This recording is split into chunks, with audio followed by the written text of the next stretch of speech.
There's this girl, Rachel.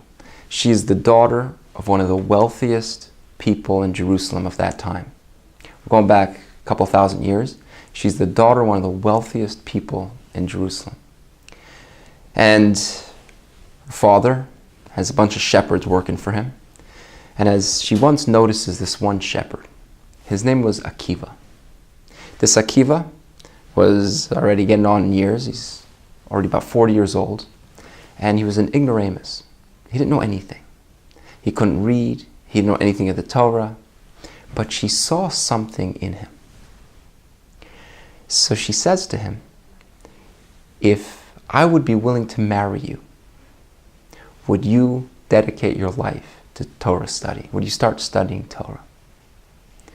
I mean, with a deal like that, I mean, who would turn that down? And he agrees to it. The problem was that her father wasn't very happy. So they get married, and he basically disowns his daughter. Overnight, she's the wealthiest girl in town to becoming one of the poorest girls in town. But he has to keep his part of the promise. So he goes to school, he starts studying.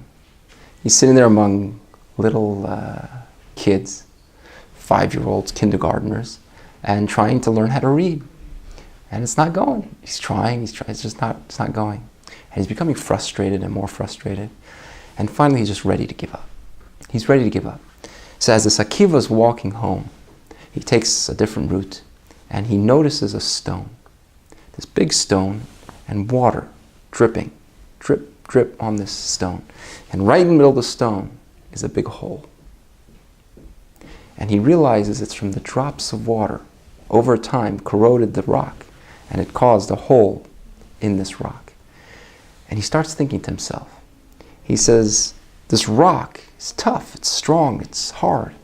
Water is so soft, right? And yet over time, drip, drip, the water makes a hole, bore a hole in this rock. He says, my heart is made out of flesh. It's meat. The words of Torah, they're strong, they're powerful. If a little water can make a hole in a big rock, the words of Torah can definitely penetrate my heart. Went back, he put himself to his studies, and he ended up becoming one of the greatest sages ever. With 24,000 students. And the whole Torah that we have, we basically say is in merit of this Rebbe Akiva. And after a long period of studying, he comes home, and his wife wants to see him. So she's pushing her way up to see him. And the students, this is not nice, this is not proper, pushing your way to see the rabbi. And he stops them and he says, everything that I know and everything that I've taught you, it all belongs to her.